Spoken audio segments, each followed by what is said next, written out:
US President Donald Trump says Israel has agreed to conditions for a 60-day ceasefire in Gaza, but Hamas has yet to accept the deal. Political turmoil in Thailand as the country's constitutional court suspends Prime Minister Paetongtarn Shinawatra over a leaked phone call with the former leader of Cambodia. The Dalai Lama's followers gather in northern India with signs the spiritual leader may announce plans for his successor. The US Senate narrowly approves President Trump's so-called Big Beautiful Bill, sending the contentious legislation through to a showdown in the House of Representatives. Coming up on Business Today, Australia's national carrier Qantas is hit with a massive data breach, impacting millions of customers. Here are our headlines. The eyes to the right, 335. The nose to the left, 260. A dramatic night at Westminster. The government wins its vote on welfare reform, but only after offering backbench Labour rebels more big concessions. I'm angry and I'm upset. And this was all about party management and saving face, not about what's right for disabled people. There are definitely lessons to learn from this process. I certainly will do that, and I'm sure my colleagues will too.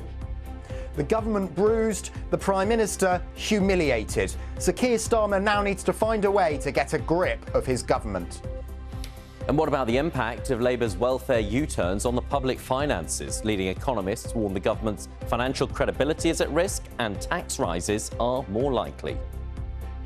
The jury in the sex trafficking trial of the American rapper Sean Diddy Combs reaches a verdict on most of the charges. The details aren't made public while their final deliberations continue. Sean Diddy Combs has been found guilty of 2 counts of transportation to engage in prostitution, but cleared of racketeering and sex trafficking charges. The American rapper's family has returned to the courthouse following the verdicts. The lawyer for Combs' ex-partner, Cassie Ventura, had this reaction. We understand beyond a reasonable doubt is a high standard, and we're just pleased that he still faces substantial jail time. This is the scene live at the New York City courthouse, where we expect a decision on whether Mr. Combs will be released on bond or not. In other news, Downing Street says the Chancellor Rachel Reeves has the Prime Minister's full backing after she's seen visibly upset in the House of Commons. Hamas says it's considering a new ceasefire proposal for Gaza, which President Trump says Israel has agreed to.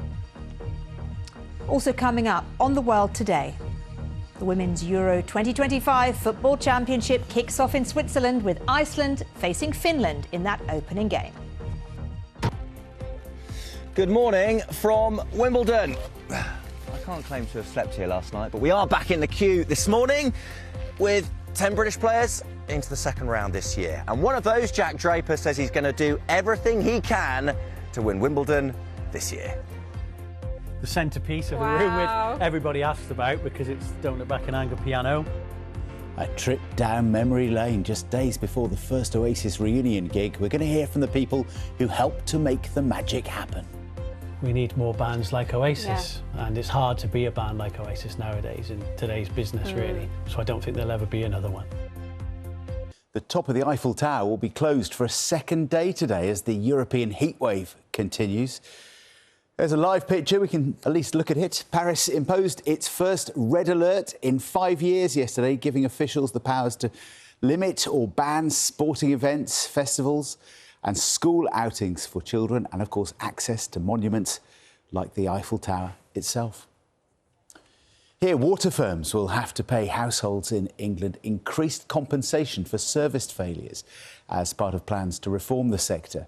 From today, customers will automatically receive more money for issues like low pressure, disruptions to supply or contaminated water.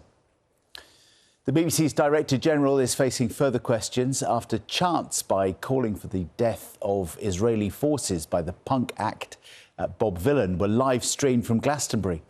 The chair of the Commons Culture Committee of MPs has now written to Tim Davie with questions over decision-making and broadcasting. Let's have a look at this morning's newspapers. We're starting this morning with The Mirror. And lots of the papers today leading on the government's welfare bill. The Mirror says there are no winners in what it describes as a fiasco. It says that Keir Starmer just scraped through to dodge a humiliating defeat. The front pages are damning, aren't they? Here's the Telegraph also looking at the same story. It says the Prime Minister's benefits bill now turned to farce. The paper quotes a government minister who called the changes shambolic. And The Guardian says Sir Keir is bruised by the bill after he's forced to make a number of concessions to avoid a Labour revolt.